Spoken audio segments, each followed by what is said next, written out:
Turn 1 Soul Ring. Hello, everyone, and welcome to the inaugural episode of Turn 1 Soul Ring, the podcast where we talk about the Commander format and all things Magic the Gathering. I'm Kevin Smith. And I'm Eric Grenfell. Today on the show, we'll be talking about how to build a Commander deck. The topics we'll be covering today will probably appeal more to players new to the format, but there will also be some interesting information for you seasoned players as well. Alrighty. Kevin, when did you start getting into Magic the Gathering? I started playing during the original Urza block with my brother, so the late 90s. I was terrible as a 10-year-old. And I sort of played on and off for the next couple of decades. And a friend of ours got me back into the game playing Commander, and I built my first deck, and that's pretty much what I've played since then. Not that deck, but I've played a lot of Commander. And recently I've gotten into Modern and Pauper, and I've been doing that for the last few years. What about you? I myself, again, started young, maybe 8 or 10 with a friend. Wow. Yeah. And then dabbled here and there throughout the years. It got really big probably around like 3 to 4 years ago. Yeah. Had a really good friend of mine. We started playing with 60 card decks. Started getting into Standard. This was around Khans of Tarkir. So I like dragons. Fetches. Oh yeah, those fetches. I didn't know what a fetch was yet though, really. I didn't know what a fetch was then either. But it's all about the fetch now, isn't it? It really is. But yeah, Mono Red was really good. Fun. Just burn people down. Yeah, it always is, Mono Red. Easy to play too, right? Just get into. Yeah. Since I like dragons, I tried doing Modern as well. Made like a red-green dragon deck. Tried doing a Modern tournament and did not do well. Definitely not. Way too slow. And then, yeah, I met another friend between us, and we started playing Commander, and been playing Commander for about 3 years. So I got into Commander is the last format that I started playing, interestingly enough. Okay. Yeah. Yeah, I think I started playing Commander about three or so years ago. Cool. Yeah. That's interesting. We started around the same time. Yeah, exactly. Thanks to our friends. That's right. Yeah. And that's how we met.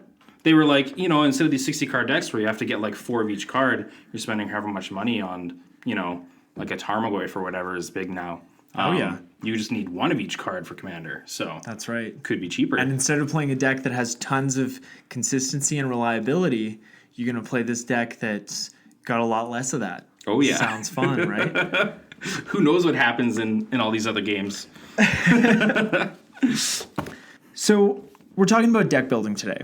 And the first thing you want to think about when you're building a Commander deck is the Commander. Unless you're building the deck just for its colors, but generally you don't want to do that. But even if you are building a deck around a Commander, you still want to think about redundancies in that deck for that Commander if for whatever reason he's uncastable or somebody uses some sort of Darksteel mutation on it.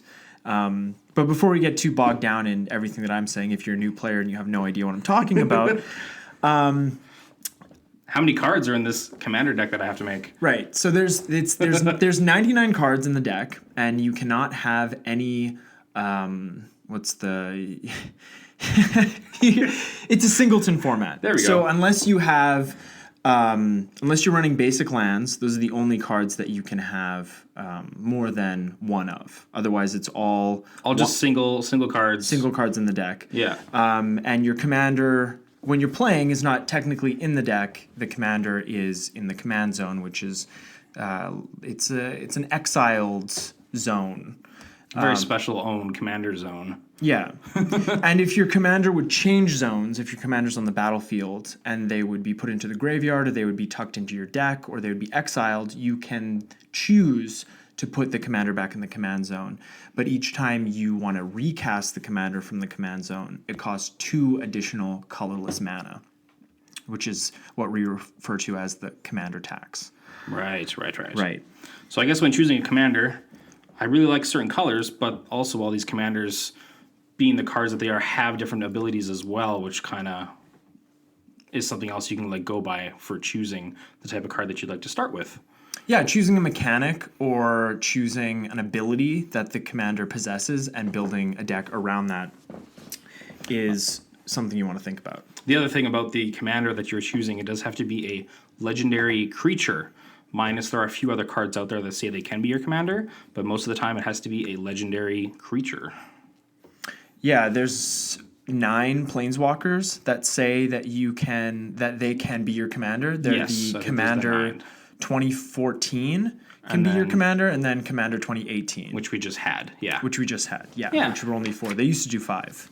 Yeah, they're down to 4. Yeah, I don't like it. Ripping us off. We've talked a little bit about choosing the commander and the commander format, but we'd like to talk about the color pie and how each color has its own set of strengths and weaknesses, which we could probably do an entire episode on. Probably later, yeah. Or a series of episodes, and we might. Yeah. But this kind of gives a general idea of like what these colors do. And so if these are something that you like to do in Magic, sticking with some of these colors might help you make a decision in choosing your commander. Because Commander is very much a format of self-expression. I agree. Because the format is so diversified, it's really tough to say that there is a Commander meta unless we're talking about Competitive. CEDH. Yes, yeah, exactly. right. Yeah. Competitive. Elder Dragon Highlander, which is what it used to be called. Oh, Yeah. That's what EDH stands for. Did you not know that? I did not know that. Yeah. Yeah, that's what it used to be called. And then that's what the guys that run the rules committee originally called it. And you could only run the Elder Dragons from Legends. And that's how they came up with commander damage. So they were all 7/7s. And so 3 hits from those and you would be dead. Oh, and that's the 21 commander damage. If you get 21 commander damage, you are dead. So yeah, the color pie. So in order of in Wooburg order, which as they say, it is white, blue, black, red, and green. So white's strengths, the things that white does best, is damage prevention and life gain. They're a very strong token producer. White has a lot of taxing effects, so those are things that make spells cost more. They don't let your lands or mana-producing artifacts untap during your untap step. They generally just make the game less fun. But if I'm taxing you, it's more fun for me. That is fun, but that also makes you degenerate, and then everyone wants to kill you, which could make the game less fun for you if the people that you're playing with know you're playing that deck. That's true. Putting a target on your head, never fun. Before the game even starts you yeah. don't want to do that. It's really tough to get out of that situation. White also has fantastic artifact and enchantment removal, and white also does something that very well called pillow fort effects. So effects that stop creatures from... They don't stop creatures from attacking you, but they make it so opponents have to pay a mana cost for each creature that is attacking. And what are some other pillow fort effects? I know there is one other one that makes you pay Phyrexian white. So either you have to pay white mana or 2 health to be able to attack Norn's the Annex. player. Yes, Norn's Annex. The player or the planeswalker. Yeah. Actually. Right. Yeah. So and Sphere of Safety also specifies planeswalkers, and Sphere of Safety is you have to pay 1 for each creature that's attacking. Yeah. For each enchantment that you control. So if you control 3 enchantments for every creature that's attacking you or a planeswalker you control, your opponent has to pay 3 mana. That's a huge tax. Yeah, it just Good gets pillow worse. fort. You definitely want to play that in an Enchantress deck. Or like a Voltron deck. Yeah. Yeah, we keep using these terms that are like probably not ideal for beginners, like Voltron and Pillow Fort, but we're gonna get to that. Don't worry. Don't worry. Don't leave yet. So we'll move on to blue.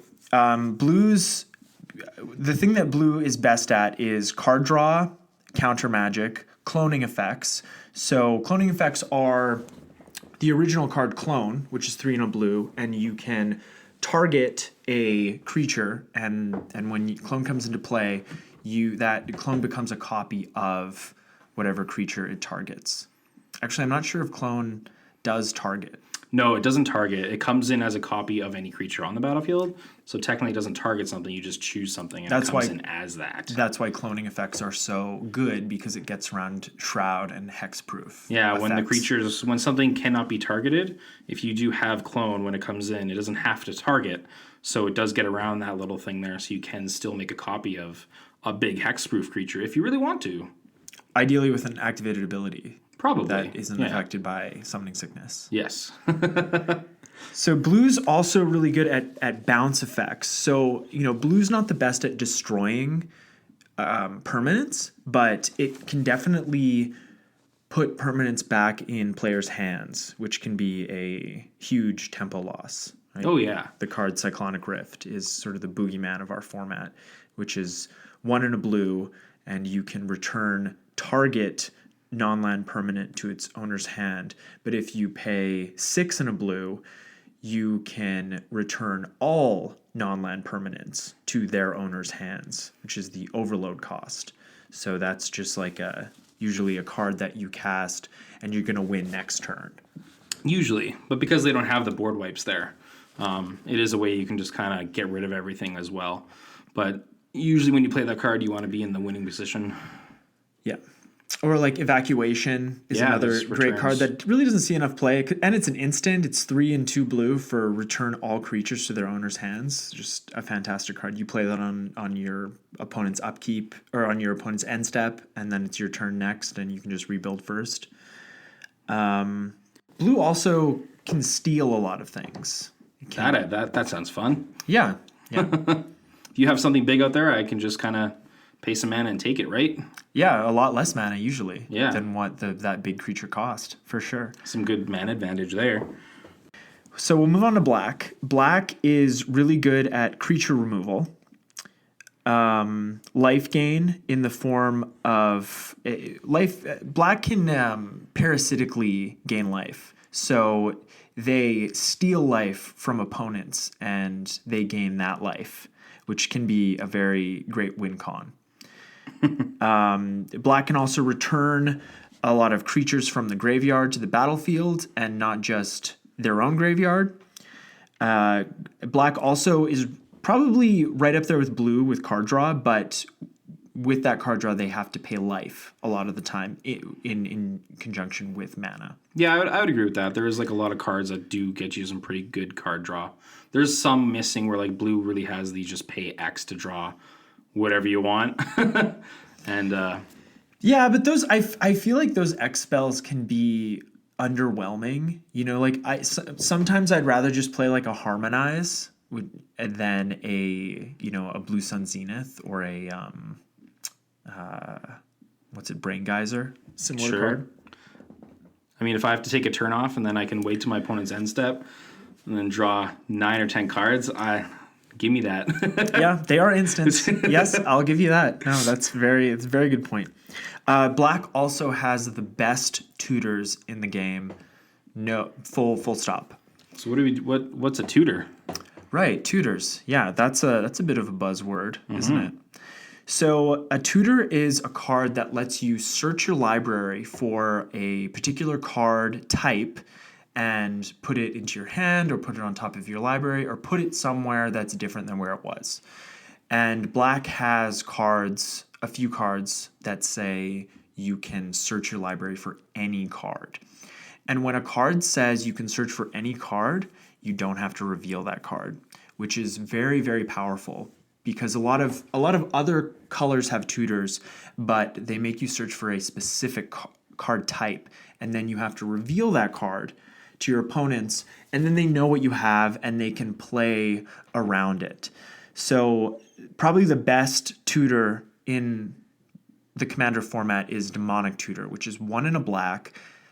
You search your library for any card, and you put it into your hand. Sorcery speed. Yeah, also about the tutors, as an example, like we have Idyllic Tutor in white, which is 2 of anything and 1 white. You get to search your library for an enchantment card, reveal it, and put it in your hand. Of course, again, like you were saying, when people see that, they can kind of play around it. So that's I think also the big advantage of black. Not only is it any card, you don't have to reveal to your opponents what you're doing at all. Absolutely. Yeah. No, if a tutor says search for any card, that is a very powerful effect. That's what you want. Some of the other colors can do that with one or two cards, but it's very seldom. It's very much a black ability. So we'll move on to red. Red's strengths are direct damage, artifact, and land destruction. Land destruction. Yeah, That sounds not fun at all. it's not fun, and as you know, land destruction is part of our format, and usually when you destroy everyone's lands, including your own, you're doing that because you're probably going to win the game pretty soon. You know, you're not doing. Should be. You're not doing it just. You're not like, oh, I'm going to lose soon, so I'm just going to play. I'm going to blow up everybody's lands, and then, I'm going to concede. I would say that you're a pretty big dick for that. Well, but you could do that. It's like The option is there. yeah. Red is also really good at haste, which is creatures can attack or activate tapping abilities on the turn that they're played. And red is not great at ramping, getting more mana than they should have based on what turn it is. But they do have something called ritual effects. And ritual effects are, it's based on the black card Dark Ritual, which is 1 black for an instant. Is it an instant? I think it's an instant. Yeah, it is an instant. And so it's 1 black, and then you get to put 3 black into your mana pool. And red has quite a few cards that let you do this, where you pay a mana cost and you get to put more mana into your mana pool than what that card cost you. So you're usually out a few mana, but overall you're gaining mana. But it's just for that one turn. Yeah. Or that one phase. So, so it's not really ramp, but it can get you ahead. It can let you play spells earlier than you would be able to. Exactly. Yeah. And red also has a lot of chaos effects. And what are chaos effects? I was gonna say, what are we getting into with chaos effects here? Yeah, so like Warp World is a card that is a chaos effect, and actually entire decks are built around chaos cards. All right, so Warp World. This guy costs 5 of anything and 3 red. Each player shuffles all permanents he or she owns into his or her library, then reveals that many cards from the top of his or her library. Each player puts all artifact, creature, and land cards revealed this way onto the battlefield, then does the same for each enchantment cards, then puts all the cards revealed this way that weren't put onto the battlefield onto the bottom of his or her library. It's just a reset button. We're just resetting everything. It's chaotic. Resetting the game. I guess that makes sense why it's a chaos effect. Yeah, and people will build their deck around chaos cards, and sometimes they build them to win, and sometimes they build them to just make the game take a really long time. And sometimes you might have to play with those people. Whichever they may be. Whichever they may be. Can make things more interesting too sometimes, because you don't know what's in your other opponent's decks, right? No. And so if you're doing this stuff and they have some really powerful things, you can be on the bad end of that. Absolutely. RNG. Yeah. So it can be fun, but just build a win con into your deck. Yeah.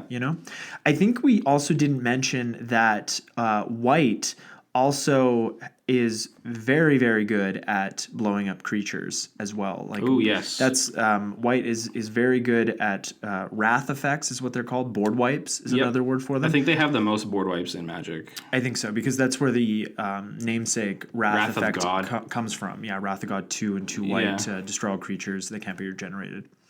And white also has a few mass land destruction cards. Yes, they do. Red has those, but red also has targeted land removal. Yeah. So green, which might be my favorite color in the color pie. It just has everything, I know people say that about whatever color, as long as it's not like red or white, right? Yeah. Because they don't have everything. Not to disparage you red and white players. Like I'm a red and a white player. I have 2 mono red commander decks, So, I get it. Each color has its own thing that it's good at. That's so. right. That's right. We're all snowflakes, Yeah. I really like blue, so. Yeah. Well, blue's great. Yeah. I like drawing cards. So You're can't complain. You're not hurting with blue. So I'd say the thing that green is, one of the things that it's best at is land-based mana ramp. And the thing about land-based mana ramp is that when we play lands, when we ramp lands onto the battlefield, there's a certain level of security that we have because we don't see those land destruction cards as often as we see those, artifact destruction cards or enchantment destruction cards or creature destruction cards, and all of those cards can be used for ramp, but it feels so much more fragile than land-based mana ramp. So it definitely is an advantage in our format because there is sort of an unspoken understanding that you don't play mass land destruction, and if you do, you're probably doing it because you're going to. It better be like you're part of your win con. It should be. Yeah. That's my philosophy. So green is also really good at card draw, but it's related to how many creatures you have. So green's card draw effects are, you can cast a sorcery spell that draws you cards based on a creature's power, or you can draw cards based on how many creatures you control. Also, there's Harmonize, which we already mentioned, which was 2 in a green. Draw 3 cards. Just put it in your green decks. It's an awesome card. Sometimes you just need to draw 3 cards, Those extra 3 cards can get you to that game win. They really can. They can. Harmonize is such a good card. And it's so cheap because it's been reprinted so many times. So just put it in your green decks, just make the slot for it. Just like that and Soul Ring when you're starting your list, and you won't be disappointed. Also, if you do like to kind of pimp out your deck, as they say, Harmonize has a really nice textless promo card. That's right. It does. Yes. Also, the Planar Chaos foil is really nice, like those Planar Chaos alternate borders that they did. I really like those. Those look nice too, yeah. But probably expensive. Both of those, I bet. So green also has lots of big creatures. Green likes to win with like lots of combat damage and trample, which is how does trample work, Eric? All right, so trample. Let's say I'm playing a big creature that's an 8/8 with trample. So we have 8 power, 8 toughness, and if you have a creature that has 4 toughness, my creature with the 8 toughness, or 8 power, 4 of that power will hit the 4 toughness of your creature, and then the other 4 power that I have left over will actually trample over and hit the player for damage. Or a planeswalker if I decide to attack one of your planeswalkers that you have out. So in that scenario, you might want to block with more than one creature to offset trample damage. That's one thing you do have to watch for, because sometimes your creatures, maybe you have like a 4/3 and then a 3/1 against like a 7/7 with trample. You may kill the 7/7, but it's still going to trample over damage towards you as well. Right. Yeah. Makes sense. Yeah. It's also part of the green big stompy, as they like to say. Right, stompy. Yes, yeah. So green is also really good, probably just as good as white, if not a little bit better at artifact and enchantment destruction or removal. I think over the last few years it's gotten a little bit better. I think it has gotten better. I think with white they've kind of left it by the wayside. Although they did print Cleansing Nova in was that M19? Cleansing Nova is a sorcery that's 3 and 2 white, and it's a modal spell. So you can choose one, and you can either destroy all creatures or you can destroy all artifacts and enchantments. And it was from M19. So yeah, it's just any cards where you get to choose a modal spell. As I just said, they are really, really good because you never know what you're going to encounter, especially in this format. More options, more things to do. Absolutely. So building a deck containing only one color will limit your ability to do certain things, like we already covered. So normally players like to combine colors to have, a full array of tools to deal with what your opponents are going to be doing. So do you have anything? Would you like to add anything about the color pie? I think we covered that pretty well. I will say that, like, so for example, if you really like green, it might be beneficial to look into another color. We can say, people like to say you splash another color. Right. And then so if you kind of choose to go with some white, that'll give you some more options for removal, which will help you with those tricky creatures that people may have or something like that. Green that are out is there. not great at creature removal. Exactly. I will say that. Yeah, so that can help with that. So yeah, you can always look at things like that. That's when the color pie can really help you out. If you're finding that you're having a little bit of trouble with something, choose a different commander that has 2 colors, and then like try out splashing just a little extra color in there to give you some more options. So what you're saying is just build a 5-color deck and then you won't have any issues. You'll never lose. That's getting real complicated on things, and I would say that's not always the case, but we can definitely get to that one later. Yeah. Well, I think we're gonna get. I think we will get to mana base eventually, but before we move on to the next topic, do we want to talk about a recent commander that we've built a deck around? And why we were drawn to that commander, or why we were drawn to those colors. Yeah. So what was a deck that you recently built? So recently, I did mention how I do like blue before. You did. And so I built a deck in the Esper colors, which is blue, white, and black. And this card is called Aminatu, the Fate Shifter.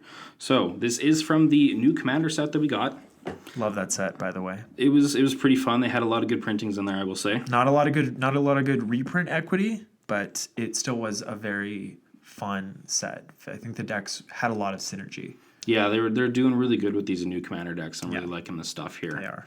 So, Aminatu's abilities reads for 3 mana, so it's 1 white, 1 blue, and 1 black. Starts with 3 loyalty. The +1 lets you draw a card. Then you put a card from your hand on top of your library.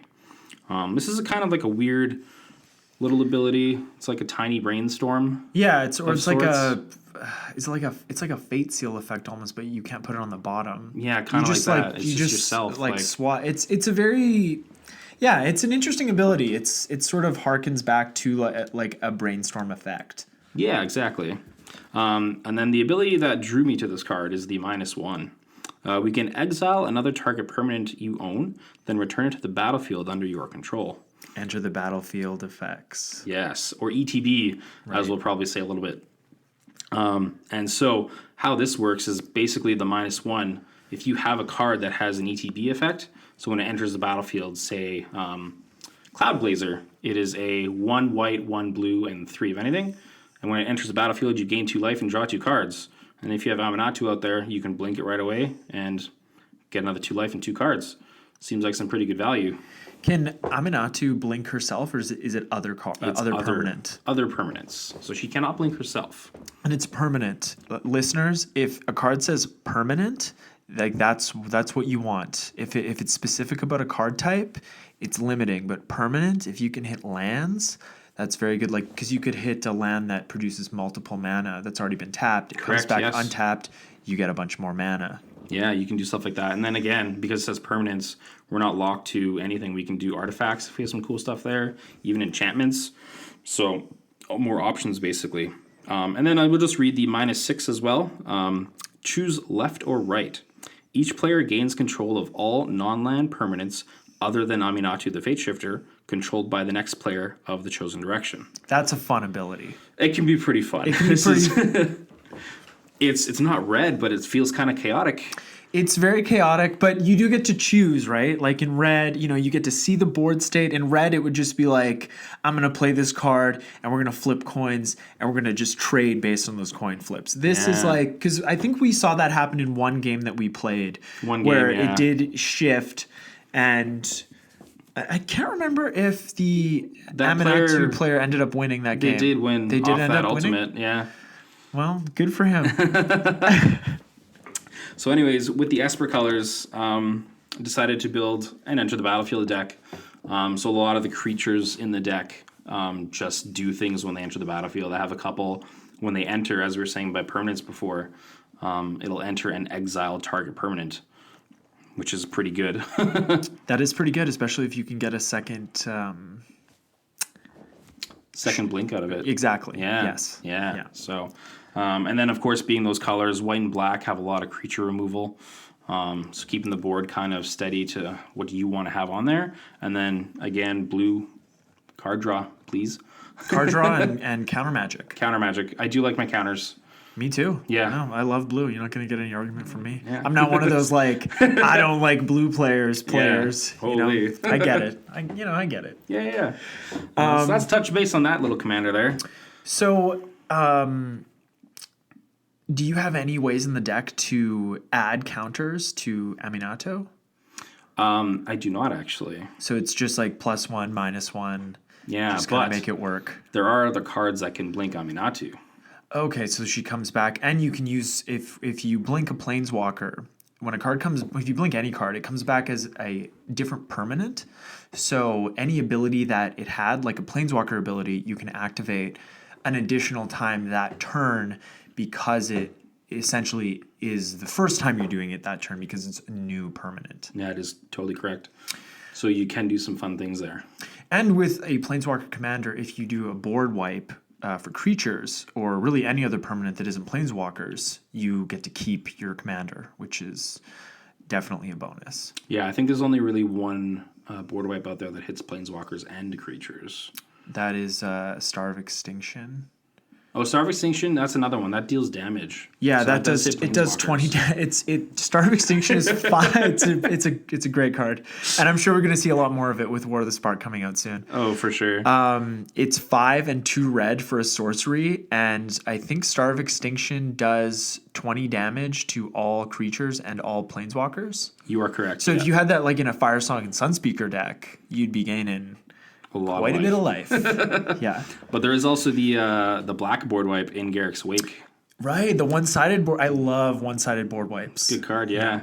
But it's like 9 mana. It is 9 mana, but it So- does hit planeswalkers, and it doesn't hit any of your stuff. So Right, and there's also Plague Wind. That's the same cost. It's a sorcery, and it doesn't hit planeswalkers, but it destroys all creatures you don't control, but they can't be regenerated. Usually not a huge regeneration issue. is not something they're going to be printing anymore. So No, but Commander is all of Magic's history. Yep. So you do see some of it pop you do up. see some regeneration. So the Commander that I built most recently and have been playing with quite a bit is also a card from Commander 2018. Not one of the flagship commanders, but it was in the Lord Windgrace deck, and that card is Zancha, Sleeper Agent. Zancha is 1, a black and a red for a legendary creature. And as Zancha enters the battlefield, an opponent of your choice gains control of it. Zancha attacks each combat if able and can't attack its owner or planeswalkers its owner controls. And Zancha has a great little ability that any player can activate. It costs 3 colorless mana. Zancha's controller loses 2 life, and you draw a card. And Zancha is a 5/5. So she's a 3 mana 5/5, which is nothing to scoff at. no, pretty good rate. And so the deck is basically cards that produce a lot of tokens for my opponents and make it so my opponents can't attack me, and also have mana reductions on activated abilities of creatures. So my opponents want to activate Zancha a lot, and a lot of discard effects. So my opponents want to activate Zancha a lot to draw more cards and just drain my opponents. I didn't go with the infinite mana combos because I just wanted to have fun. Yeah. But I feel like in Commander, a lot of times we don't attack when players are open, especially in the early game. And we should. We don't want to make an enemy, right? We just want everything to stake. We just want to build, right? We Just want to build and kind of like be peaceful. Yeah, we want to be peaceful, right? Yeah. Before we try to kill each other. Yeah. But with this deck, it really takes that element out of the game, and on turn 3 normally I can cast Zancha, and it's usually on the player who's going next so that they can attack as soon as possible. And there are also a few mana rocks in the deck that untap every turn and allow me to add mana to any player's mana pool. Cards like Victory Chimes or I can't recall the other one, but it just allows me to say to other players, hey, I see you have 2 mana there, I can give you an extra mana and you can activate Zansha on your end step if you want to do that, or right now. It's up to you, right? And it's just a little incentive to get them to draw a card. Absolutely. And if you're going to help me draw a card, I feel like I'm going to go for it. Absolutely. And I think one of my favorite cards in the deck is Wound Reflection, which is an enchantment from Shadowmoor. Wow, Wound Reflection is $24.99 on Card Kingdom. You believe that? That's crazy. That really is crazy. I certainly didn't pay that much for it. So Wound Reflection is 5 and a black for an enchantment. At the beginning of each turn, each opponent loses life equal to the life he or she lost this turn. Damage causes loss of life. That's just a little reminder text. So yeah, you activate Zansha, for 2, they lose 2 life, it's 4 life. Yeah. You activate Zansha a couple of times, it's 8 life. So like that, it does add up. But it's just a very fun deck, a really fun way to bring back a character from basically when I started playing Magic, back into the forefront and let us make a deck around her. An ability that we haven't seen very much of. Ability that you really haven't seen. And I think the other thing that I really like about that ability is it really promotes one of my favorite things about the Commander format, which is politics. Absolutely. Yeah, because now we're trying to help people draw more cards and stuff like that, and other people are getting damaged, and you're really talking around the table about trying to get an advantage over other people. Absolutely. Yeah. Oh, that's really what is unique about the format, because in every other format it's 1 versus 1 and there's no politics. You're just trying to kill the other player. There's no 2 ways about it. So let's move on to mana ramp. So one of the 2 most important things your deck will need is mana ramp, or just ramp. Some sort of ramp. Is what we call it. So Commander is a format of really big, splashy spells, and you need a lot of mana to cast those spells. You're also going to want those spells before you're going to want to be able to cast those spells before any other player can cast spells of the same mana cost, and to do that you need to ramp. Oh yeah, more mana we have, the bigger spells we can cast, or if we have smaller CMC spells, we can cast more of them. The more cards we're casting, more advantage we have over our other opponents. Right, and there's, that's sort of that thing that we hear all the time, where is the player that uses the most mana throughout the course of a game is normally the player that wins. So if on turn 3 I'm casting 2 or 3 spells and you're only casting 1, I'm probably doing better than you are. Casting multiple spells a turn is what you want to be doing. Yeah, for sure. And I think we kind of touched on this a little bit earlier. But when it comes to mana ramp, if I'm not in green, do I have a chance here? What am I gonna do?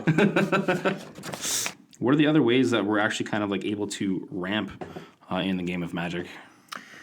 Well, we did talk about ritual effects, which both black and red have, but that's not ramp per se. Yeah. The only other ways to ramp in other colors is artifact ramp. So playing artifacts that tap for mana, or as we like to call them, a mana rock. Exactly. Yeah. It escaped me.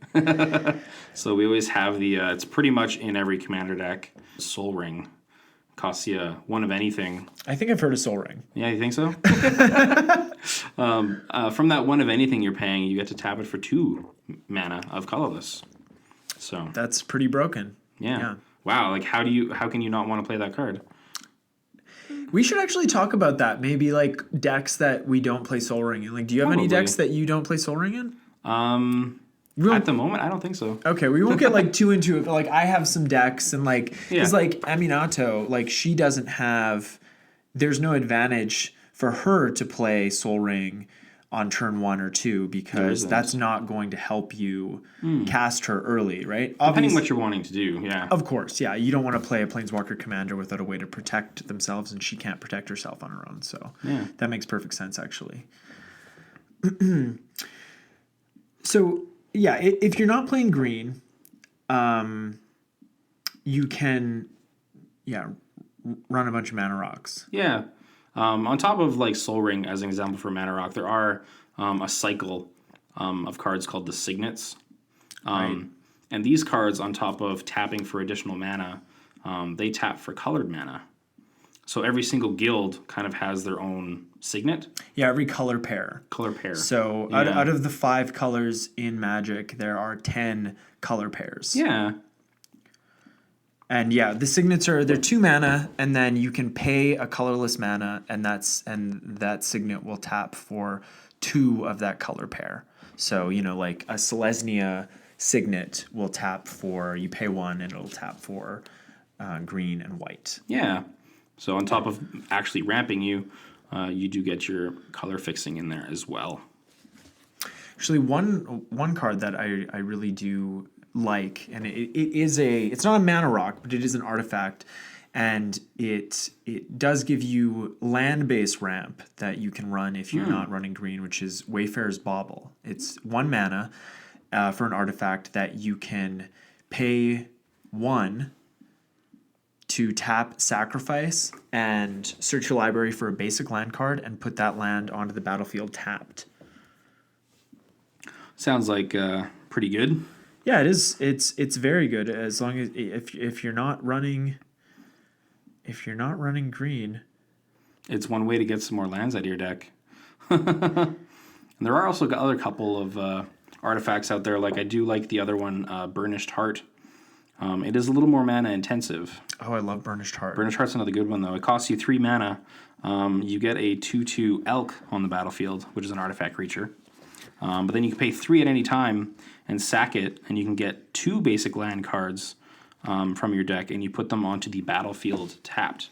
And you can also, with Burnished Heart, you can block a creature and then activate its ability and sacrifice it, and you're not going to take the combat damage. Yeah, so it is giving you a little bit of like a 1-turn block as well in there. So yeah, it doesn't happen that often because you have to hold up 3 mana.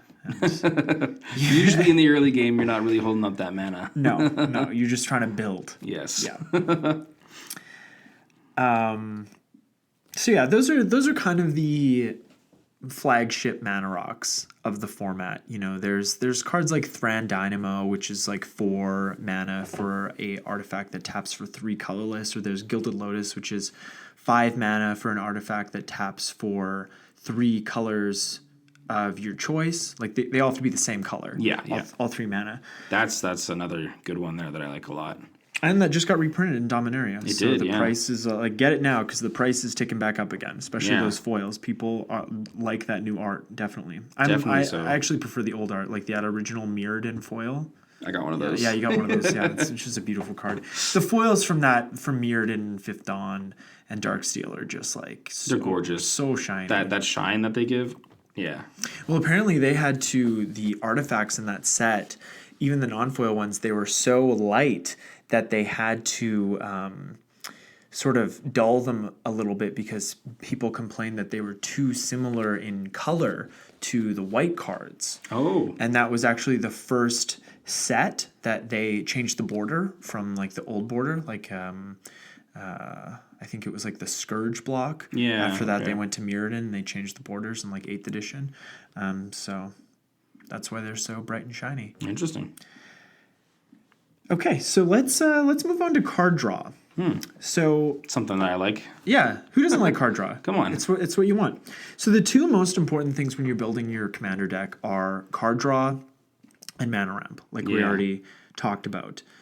And the color that is the best at card draw is blue. And what are some of the blue cards that are that we see the most in our format? So like we were talking for drawing cards. For drawing cards, yeah. Before we were talking about those big X spells, I would like to say Green Sun Zenith. It's 3 blue and X, and then you get to draw. Blue Sun Zenith. What did I say? You said green. Oh boy. Yeah. It is Blue Sun Zenith. Thank you, Kevin. But there's a whole it's easy to confuse because there's a zenith for each color. Yeah. But yeah, so the blue one lets you draw X cards for whatever you're going to cast it for. It's an instant. The nice part about the Zenith cards is that they go back into your library After you cast them. after you cast them. So you can end up drawing it later in the game and still getting to cast it again and draw more cards. Have you ever cast a Zenith card and then you draw it the next time you draw? Once. Me too. Once. Yeah. It feels pretty good. It feels great. And people think you're cheating. yeah. But it's like, you cut the deck. Man, you know. RNG. Yeah. Yeah. There's also a card kind of like that, which is... Nexus of Fate? No. It's 2 and X, and you get to draw any cards for X, but you have to discard a card. Pull from Tomorrow. Thank you. From Pull from Tomorrow. Amonkhet. Yes. Yeah, Pull from Tomorrow is X blue for a sorcery, and you draw X cards, but then you have to discard a card. Is it an instant? Yeah, okay, it's instant. it's really good. So why are you running Blue Sun Zenith? Just draw. Blue Sun Zenith goes into your library. Yeah, but it's 3 blue. Drawing cards, you're probably going to have blue land. Yeah, but in a mono blue deck, you don't even have to run Blue Sun Zenith. Just play a zombie, and you can draw all the cards you want. Sure. If you want to be degenerate. Yeah, there you go. Yeah. Yeah. There is one other card we can mention. It's one of the big bads of Commander that once I started playing Commander, I saw a lot of people have in their deck if they're playing blue. And that's the old Consecrated Sphinx. Oh, yeah. Yeah. So, what is Consecrated Sphinx? This card, so it's 4 of anything and 2 blue. And when it's on the battlefield, when somebody else draws a card, you get to draw 2 cards. So if somebody casts like Brainstorm and they draw 3 cards, you get to draw 6. That is correct. Okay. Seems like pretty good value. And then they got to put those cards back, but you still have 6 cards. 6 cards, yeah. Yeah. Sitting pretty. It's also a beater too. Like it's a 4/6 flyer, so yeah, it does you can have still. It's got good stats. It's chip in the air. It's pretty good for 6 mana. Yeah. Yeah. Yeah. God, I love that card. There's also Rhystic Study. Which is a very, very popular card in our format, which is 2 and a blue for an enchantment. And it reads, whenever an opponent casts a spell, if that player doesn't pay an additional 1 mana, you may draw a card. So you get to choose whether or not you want to draw that card. And that's also nice in some instances because you don't want to be milling yourself out of the game. No, and if you have 7 cards in your hand and you don't want to discard, then you just stop drawing cards. But it's probably always better to keep drawing cards and then just get the best 7 cards that you can possibly have. Yeah, because some people think that is less value and you have to discard cards out of your hand. But really, if we're just drawing more cards to find the stuff that we want in our deck to do the best thing, that's what you want. That's what you want to do. Yeah. Yeah, absolutely. So if you do have to end up discarding some cards sometimes, don't feel too bad if it's because of your hand size. So black is also really good at card draw, but you usually have to pay life for it. So cards like Ambition's Cost or Sign in Blood or even other cards that just kind of sit on the battlefield, like the Blood Gift Demon. Or Phyrexian Arena. Or even Phyrexian Arena, yeah. So all these cards are either like Sign in Blood. Sign in Blood is like 2 black for a sorcery where target player draws 2 cards and loses 2 life. So if somebody's at 2 life, you can hit them with Sign in Blood. I've never done that in Commander, but you definitely can do that. And Phyrexian Arena is it's repeatable. It's a 1 and 2 black for an enchantment. At the beginning of your upkeep, you draw a card and you lose 1 life. So playing an arena on turn 1 or turn 2 or 3 is can give you a lot of value throughout the game. And when you start at 40 life, one life for the first few turns isn't a big deal. No, you get more cards. The last one we mentioned there was the Blood Gift Demon. He's 3 and 2 black, 5/4 flyer. He kind of does the same thing as Phyrexian Arena, but you get to choose. So at the beginning of your upkeep, target player draws a card and they lose a life. So if you want to kind of chip down someone that's at 5 health, that is a possibility at your upkeeps as well, but you probably want to be hitting yourself to get that card draw. Yeah. Definitely, I think we can all agree that drawing cards is a lot more valuable than dealing some health damage. Yeah.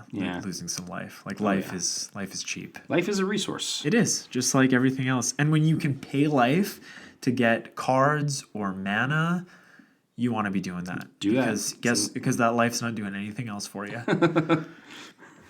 So, like we said before, green is good at card draw, but it's based on the amount of creatures you have or the power of a particular creature that you have. So, a pretty popular card for green card draw is Collective Unconscious, and there are a few other cards that basically do the same thing. And Collective Unconscious is 4 and 2 green for a sorcery, and you draw a card for each creature you control. So there's Shamanic Revelations that does the same thing. Yep. It has a second ability, Ferocious. So every creature with 4 or greater power, you gain 4 life. Yeah. So that's and that's only 5 mana. Yeah. So you should probably be running that card instead. And there's also Rishkar's Expertise, which is... Well, that's a newer one, too. Yeah, that is from Kaladesh, I think. No, it's from Aether Revolt. Yeah, Rishkar's Expertise, it's... I run this in my Sigarda Host of Herons deck, which is usually she has a very high power toughness. So it's 4 and 2 green for a sorcery. Draw cards equal to the greatest power among creatures you control. So if that wasn't enough... You may cast a card with converted mana cost 5 or less from your hand without paying its mana cost. So, that's really great because you can just have one creature that's really big and you just draw a bunch of cards. Or draw a bunch of cards and then, sacrifice that creature if you need to. Oh, yeah. Or, But usually because we're in green, we're going to have those big creatures. And so it really just synergizes as well, playing those cards to draw you more. And then green also does have other cards that kind of like sit out on the battlefield and can kind of just get you card value as well. Based on the creatures that you play, right? Based on the creatures that you play or the creatures you have. One of the new ones that we have from M19 is Colossal Majesty. It's an enchantment which costs 2 of anything and a green. At the beginning of your upkeep, if you control a creature with power 4 or greater, you get to draw a card. So it is only at the upkeep, it's 1 card, but if you play that early on, it'll get you a lot of card advantage. And it's not really going to put a target on you. Not really. People are like, 1 extra card? That's not a big deal. That's what they think about Ristic Study. That's what they do, yeah. Yeah. That's what we want them to think. And that's how you should play that up. It's just a card. It's nothing. It's probably going to be a land. It's fine. Yeah. So another really great green card that I don't put it into every deck, but I definitely do put it into decks that want to utilize sacrifice effects, which is a card called Greater Good. It's 2 and 2 green for an enchantment, and you sacrifice a creature, draw cards equal to the sacrificed creature's power, then discard 3 cards. So I like to run this in like my Angry Omnath deck because you're getting 5/5s, so you're drawing 5 cards and then discarding 3 cards. And with the ability to bring back a lot of cards from my graveyard, usually lands, it's not a big deal. I almost want those lands in the graveyard. Oh, for sure. So I guess we've talked about 3 colors. We got 2 of these colors left to talk about in the color pie. Now I think that's red and white. That's right. Yeah. How does red draw cards? I haven't seen many things in red that can draw cards. Well, red has something called wheel effects. Ah, yes, right. So wheel effect. What we mean by that is there is actually a card that this is based on when people say wheel effect, and it is called Wheel of Fate. No, it's Wheel of Fortune. Oh. That's the OG Wheel of Fate. Gotcha. Yeah. And I think Wheel of Fortune is approaching, like it's got to be like close. It's a stupid amount of money. It's quite up there, yeah.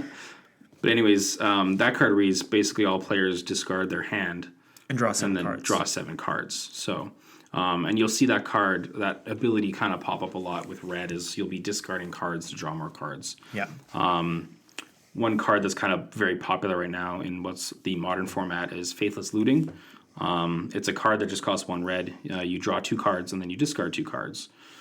So again, you don't have any card advantage there, but you are looting through the deck to find more cards. Right, and that's what that ability is called, is looting. But that's not a true looting effect because no, that is looting. It's rummaging that red does, where rummaging is you discard cards first and then you draw cards. Like as an additional cost to cast this spell, discard one or two cards and then draw two cards, which is that's the difference between rummaging and looting.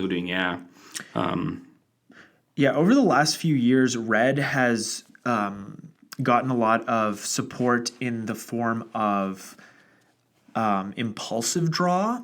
So those are effects that let you draw extra cards on a turn, but you draw them into exile, and then you have to cast those spells this turn, or they remain in exile. Yeah, that's another one. So, the card like Outpost Siege, which is 3 and a red for an enchantment. As Outpost Siege enters the battlefield, choose cons or dragons. Cons, you choose cons. No one ever chooses dragons. At the beginning of your upkeep, exile the top card of your library. Until end of turn, you may play that card. Or cast that card. They probably, everything is cast now. They don't use play anymore. And there are quite a few cards that let you do that. They let you cast the card that you drew, but it's not in your hands. You have to do it that turn, and you usually that's the first thing you do on your turn. Before you use all your mana for anything else, because you want to make sure you have mana to cast the spell that you usually do. Will be gone. Yeah. Or no, it says play that card because if it's a land, you got it. You can play the card. That's why it says play. Which is usually the better value, because sometimes if you're picking up those land cards, they would just go to exile. Especially in red, like you don't want to be missing land drops in red or white. So white is a bit of a bastard when it comes to drawing cards. Like it's even worse than red. Like white, we have Alms Collector, which is Alms Collector is a creature with flash, and Alms Collector is 3 and a white for a 3/4 with flash. If an opponent would draw 2 or more cards, instead you and that player can draw a card. So that's a taxing effect, really, at the same time as right, because if it's an ability where they get to draw a bunch of cards, like a Rishkar's Expertise, or that Blue Sun Zenith. Blue Sun Zenith, you and that player are drawing 1 card, or a Consecrated Sphinx. Oh yeah, even that shuts that guy down. You can forget about drawing 2 cards on that. That's over. So yeah, Alms Collector is a pretty good card. I do like that card a lot. And we also have Mentor of the Meek for white, which is 2 and a white for a 2/2. Whenever another creature with power 2 or less enters the battlefield under your control, you may pay 1. If you do, draw a card. So that's a lot of hoops to jump through. You got to have the mana open. You got to be playing a deck with 2 or less power creatures. A lot of them, to really make that work. So I'm not a huge fan of Mentor of the Meek. It's fine. If you are playing a little weenie deck and that's kind of your role, it's good. But other than that, I guess I don't see it seeing much play. Yeah, and it's good in tokens. Yeah, like that can be. You can win playing that type of a deck. But I think at least in Commander, the white card that has the best card draw is SRAM Senior Edificer. So it's 1 and a white for a legendary creature, so he can be your commander. 2/2. Whenever you cast an aura, equipment, or vehicle spell, draw a card. All right. Yeah. So I've built a deck around this guy, and he's, he can be very explosive. And you just draw tons of cards in white. Who would have thought? Who would have thought? Yeah. So if you're gonna build a mono white deck and you want to win, do play with SRAM, which is a Voltron strategy. And I know that if you want to win, you shouldn't play Voltron, but if you play mono white, you don't have a lot of options. As things stand right now. And a commander lets me draw cards. Sounds like good value. Oh, if a commander can draw you cards or ramp you. You give that give it a second look. Yeah. So the next topic for deck building is removal. So you're going to want to remove your opponent's permanents, and they're going to want to remove your permanents. And there's targeted removal and there's board wipes, which we already talked about. Mass removal or whatever. Right. Yeah. And I think in our format we don't like to run a ton of targeted removal. Yeah. Because when we're doing 1-for-1 trades, the other 2 or 3 players that we're playing with aren't losing any cards.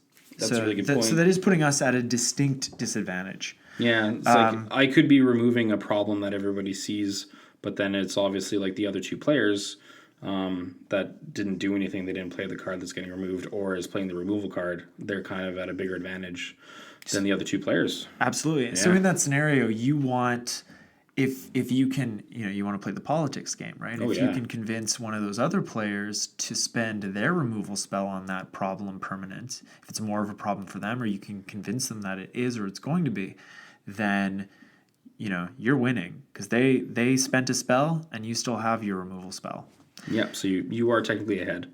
But ideally, board wipes are not ideally, but board wipes definitely have their place, and I think we see a lot more of them because you're getting more value, right? Like if you're playing a Wrath of God or a Damnation, sometimes you're taking out 10 or 15 creatures, and that puts you at a distinct card advantage because those players played out all those cards that were on their board, and you only had to spend 1 card to take out all those cards. And that's what you want to be doing. That is what you want to be doing. Everything you want to be getting more value for the cards that you're playing. Absolutely. It's all about value. It's all about conserving your resources. Yes. And it's just like, it's not only creatures as well. Like there are other cards that have mass removal for artifacts and enchantments and things as well. Absolutely. Those cards are out there. One really good one for red is that they have Vandal Blast, which is just 1 in a red to destroy an artifact. But it's one of those cards that have the overload cost. So if we overload this card, which is 4 of anything in red, it destroys all other artifacts. So ours are left alone and everyone else's is just crumbled to dust. Yeah, that's what we talked about before, one-sided board wipes. Yeah. You want to look for those. Yeah, another really great board wipe is Merciless Eviction. So if you're playing black and white, you want to be playing this card. It's 4 and a black and a white for a sorcery. Choose one. Exile all artifacts, exile all creatures, exile all permanents, and exile all planeswalkers. So you really get to choose there. If you're playing those modal spells that we were talking about before too. Absolutely, yeah. That's what you want to be doing. So now there's one of those colors that isn't the best at removing things, which was blue. But blue has other ways of interacting with permanents and stuff. Probably their best way would be counter magic. Yeah. So that's essentially removing a permanent before it becomes a permanent. A permanent, yes. Counter. The good old fashioned counter spell, 2 blue for an instant, counter target spell. So any spell that's been cast and is on the stack, you can cast counterspell and counter it. And there's, probably 24 more cards that do the exact same thing. They usually cost more, or they don't cost more, like Mana Drain, and they're better. Yeah. Or they have other effects. They have other effects. Yeah. But they all essentially do the same thing. Exactly.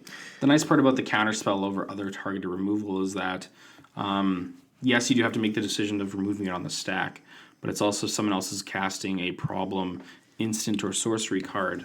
The counterspell is the way to have that card not go off. Absolutely, yeah.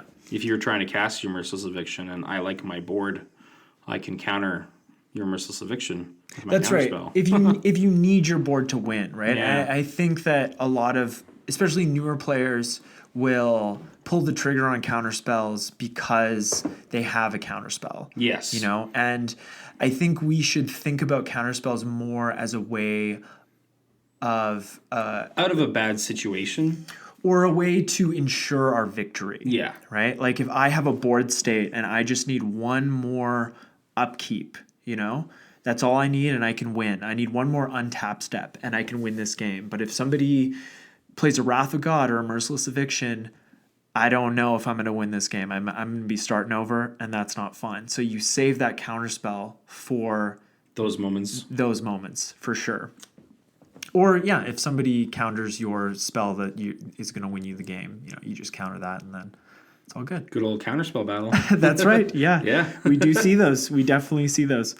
Right. So white has the best creature, artifact, and enchantment removal cards, which we already covered. White has Wrath of God, which is 2 and 2 white.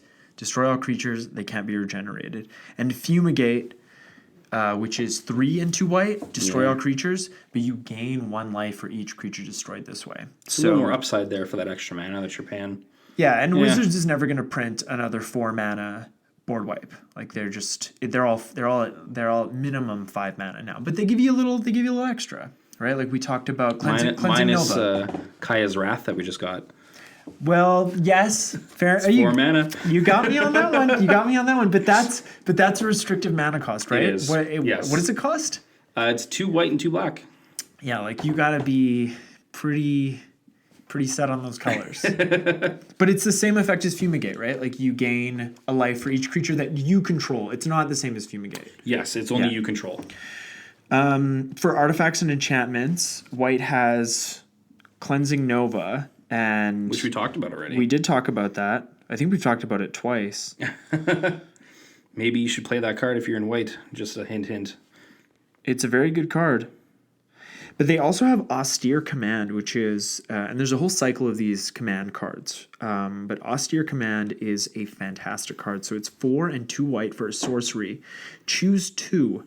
Destroy all artifacts, or destroy all enchantments, or destroy all creatures with converted mana cost 3 or less, or destroy all creatures with converted mana cost 4 or greater. I think you said you could choose 2. You can choose 2. So it's just like whatever's giving you problems. If you're running a weenie deck and you want to blow up all the creatures with 4 or greater CMC, and somebody's doing like an enchantress thing over there, and you're just like, get out of here. You just destroy all of it. Perfect card for the time. That's right. Yeah. Then you don't have any more problems. All right. So black is also really good at creature removal. And not just in the form of destroying everything. They also have a lot of minus power and toughness effects. So one of my favorite black cards, one of my favorite black removal cards is Decree of Pain. So Decree of Pain is 5 and 2 black for a sorcery. No, I'm sorry, I misspoke. It's 6 and 2 black for a sorcery. Destroy all creatures. They can't be regenerated. Draw a card for each creature destroyed this way. So that's great, right? Yeah. Everyone's creatures just got destroyed. Yours did too. But you're getting to draw a card for every single one of those creatures. You're getting so much advantage. It's going to be... It probably will be more easy for you to rebuild. But what I like about this whole decree cycle is they have cycling. And cycling is an ability that some cards have where you discard this card to draw a card. And with this decree cycle, you have an effect when you cycle this card. So the cycling is 3 and 2 black on Decree of Pain. And when you cycle Decree of Pain, all creatures get -2/-2 until end of turn. And you can cycle at instant speed. Yeah. And there are not a lot of instant speed board wipes. So early on, you can cycle this card, and you can have a very detrimental effect on your opponent's board states. And you also get to draw a card out of it from the cycling. You do, yeah, absolutely. It replaces itself, which is definitely what we want. The other nice one that does -1s is a Toxic Deluge. This one does have a little bit of an extra cost to it, but I do like this one because the mana cost is so low. Oh, I love Toxic Deluge. Yeah, Toxic Deluge only costs 2 of anything and 1 black. And it gets around Gaddock Teeg. Yeah. Like most board wipes don't. They don't get around Gaddock Teeg at all. No. So, as a little side note, Gaddock Teeg does not let you play non-creature spells of CMC 4 or greater. Or X spells. But Toxic Deluge is under that. And the only thing we have to do as well for Toxic Deluge, we have to choose X, and we pay X life. but all creatures get -X and -X. So Until end of turn. Yeah. yeah. It's 2 and a black. Very good card. The other thing about that is sometimes you'll see people have indestructible creatures on the battlefield. The great thing about cards that give -1/-1 effects is that they get around indestructibility, because if a creature's health is 0, it just ceases to exist. So it gets around something being indestructible. Exactly. It also does get around that regeneration mechanic we were talking about before. That's right, because when a creature is regenerated, it does not leave the battlefield. It just gets tapped and stays on the battlefield. But if it's a minus effect until end of turn, a minus toughness its effect. health is going to be 0. So when the turn ends, it just goes to the graveyard. Yeah. Yeah, it's a very, minus abilities are very powerful because they get around those effects. That's what you want to look for in board wipes. So if you're running black, just put Toxic Deluge in your deck. I know it's... And Decree of Pain. And Decree of Pain. Well, Decree of Pain's cheap, but I know Toxic Deluge is like a $30 card, but it's just like if you can afford it, put it in your deck. So red is good at removing artifacts and lands. We already talked about that. Cards like Shatterstorm, which is just 2 and 2 red, destroy all artifacts. Get out of here. Vandal Blast, which I would argue is a better card. It's one more mana. It's one-sided. It is one-sided, and if you need to, you can just pay that 1 red and get rid of a problem artifact. But ideally, you're paying 4 and a red to destroy all artifacts that you don't control. Yeah. So red's land destruction ability is probably better than white's with cards like Boom Bust. And Boom Bust is a split card. So it's 2 cards in 1. You can choose to cast one or the other. So Boom is a sorcery for 1 and a red, and we don't care about this, but destroy target land you control and target land you don't control. Bust is the one we're normally casting, which is 5 and a red for a sorcery, destroy all lands. Oof. And Devastation is another great red card, which destroys all lands and all creatures. That's just kind of resetting the board there. Which is from Portal. It's actually quite an expensive card. I think it's like in the $30 or $40 range. It's not that expensive, but it's like how often am I picking up $30 or $40 cards? You just need 1. You can use it in all your decks. That's right. You absolutely can. Yeah. And like red is good at removing creatures, but it's generally damage-based board wipes. It's not going to be like destroy the creature. It's going to be deal a certain amount of damage. Like the one big popular one that red has would be Blasphemous Act. Oh yeah. That is a staple. That one costs... It's 8 and a red. Anything, and then a red. And it's you deal 13 damage to all creatures. To each creature. Each creature. Not like... that would be bad. Yeah. But Blasphemous Act costs 1 less for each creature on the battlefield, so a lot of times you're casting it for 1 red. Usually. Red also has some pretty awful cards that just make the game take longer in the form of removal, like Jockalumps, which is destroy all creatures, artifacts, and lands. They can't be regenerated. I may be pronouncing that wrong. It could be like Yockelhops. It might be that or like Jogglehops or something, but... It's an old card. There's also cards like Obliterate, which is 6 and 2 red for a sorcery. Obliterate can't be countered, so that's nice. There we go. Destroy all artifacts, creatures, and lands. They can't be regenerated. So that's like a reset button right there. Lots of these red reset cards. Yeah. There's another card I want to talk about in the Decree cycle. So we talked about Decree of Pain. Decree of Annihilation is 8 and 2 red for a sorcery. Exile all artifacts, creatures, and lands from the battlefield, all cards from all graveyards, and all cards from all hands.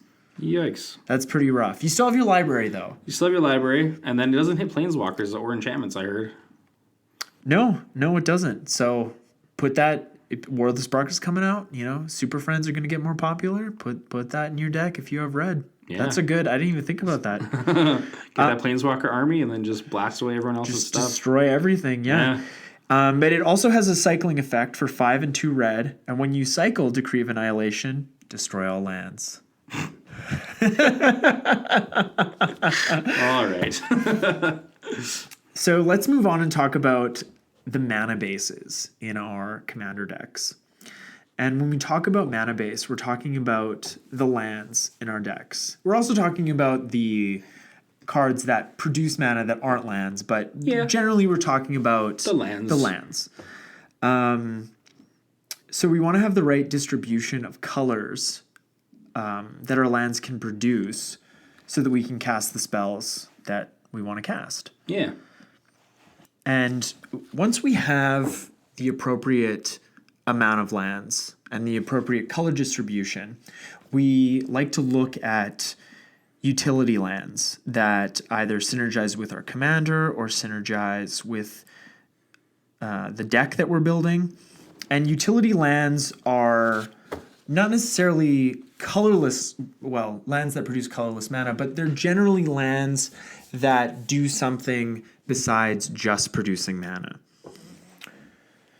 One just to note right away would be the command beacon, which is another great card for commander. It does tap for 1. Put this card in your deck. Yeah. You can sacrifice the command beacon and you put your commander into your hand from your command zone. So if you have some of those games where your commander is being targeted a lot and you need to cast it for less, you can sacrifice the command beacon and then you just play your commander from your hand. It's great. Yeah, I love command beacon. That card desperately needs a reprint. It does too. Yeah. I hope we see that. They should just put it in all the commander products going forward. Yeah. Like people are gonna buy them. It doesn't need to be $30. No, it does not. So some utility lands, probably the ones that are the ones that we see in every commander product are the fetches, which are Terramorphic Expanse and Evolving Wilds. And both those cards read the same. You get to tap and sacrifice them and search your library for a basic land and put it into play tapped. But then there are also the Onslaught and Zendikar fetches. So in Onslaught, they printed the allied color pairs. And in Zendikar, they printed the enemy color pairs. So the enemy and allied color pairs, when you look at a magic card, the back it has, in order from right to left, it has white, blue, black, red, and green. The color pairs in Magic are white, blue, blue, black, black, red, red, green, green, white, white, black, blue, red, black, green, red, white, and green, blue. And there's a fetch land for each of those color pairs. And each of those fetch lands, you can pay 1 life, tap and sacrifice them, and search for a, if it's the green-white one, Windswept Heath, you can search for a forest or plains card. So it's not a basic forest or plains card. It's any. It's any. So if you have a dual land, you can search. If it has a basic land type and it can tap for either of the mana that it can produce, you can search for that card. With a Windswept Heath, you can search for a Tundra, even though it taps for blue and white. So you can play off-color fetch lands in your commander deck because lands are colorless. Yeah, and the one thing I'll mention about that is for fetching the lands, they'll have the basic land types. So, like, for example, when you have a card like Temple of Abandon, which is the red-green, when it enters the battlefield tapped, you get to scry 1. That card does not have the basic land types on it. It just says it's a land. Yeah. But then when we have a card like Stomping Ground, which is the red-green shockland, as they say, that one does say both forest and mountain on it. So you can grab that card with, say, the Windswept Heath, because that taps and sacrifices to search for a forest. Exactly. So let's move on and talk about cards that we want to put in the deck that do what the deck is trying to do. And those are cards that, when you build a deck, you're going to be building around a particular mechanic or a couple of mechanics. And I usually like to have about a third of my deck that are cards like this, cards that will either do that thing or will help me to do that thing. Some of the examples from before, we were talking about these decks that we had just recently made. I had the Aminatou deck for a bunch of blinking. So I don't know the exact number that I have, but I'm pretty sure I have probably over like 30 plus cards that have an enter the battlefield effect. And so this is the idea that I had building around the deck. I want a lot of these cards that are going to be able to focus to kind of the same idea, because we want to play off of Aminatou. And then we also want to play off some of the other cards that we have in the deck that makes us be able to blink our cards more. Right. So, because even if your commander, you can't cast her or for whatever reason, you still have redundancies in your deck that allow you to play on the overall strategy of what the deck is trying to do, which is monopolize on enter the battlefield triggers. correct. Yeah. So there's a card called the Mistimeta Witch. I love Miss Meadow Witch. Great card. She's one of anything, and then like a one. I think that's the split. It's a hybrid mana, yeah. For a one, and her activated ability is you pay 2 a white and a blue, exile target creature. So it's anybody's creature. You can get whatever you want. Return that card to the battlefield under its owner's control at the beginning of the next end step. So it doesn't come back right away like with Aminatou ability, but we are still able to blink the creatures that we own just for 4 mana. And then have them re-enter and have those abilities trigger again. Another one of the cards that's in the deck is Felidar Guardian. Now this card is really fun because when it enters, it blinks any permanent. So it costs 3 of anything and 1 white. And then so when it ETBs, we can exile another target permanent we control and it returns to the battlefield under its owner's control.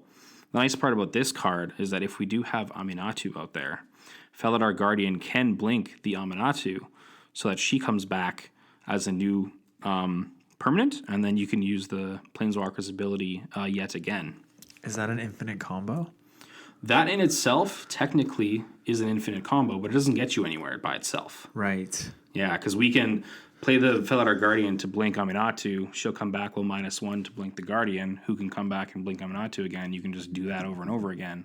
But so you could just do that over and over again, and then your opponents would either have to sit there and take it or concede.